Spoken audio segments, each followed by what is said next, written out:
25 anys, perquè a Ontinyent han passat més de 1.000 estudiants en pràctiques formatives.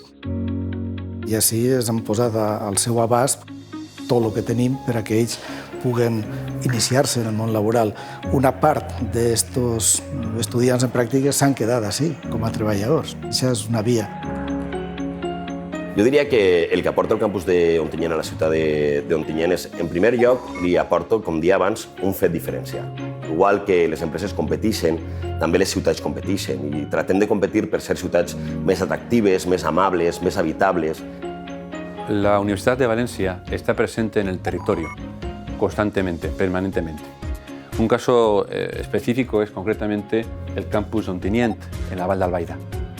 Progresivamente, en los últimos años, hemos creado un polo de innovación territorial donde, a través de la formación, la investigación y la transferencia de conocimiento, hemos ido implantando las 3 misiones habituales de la universidad.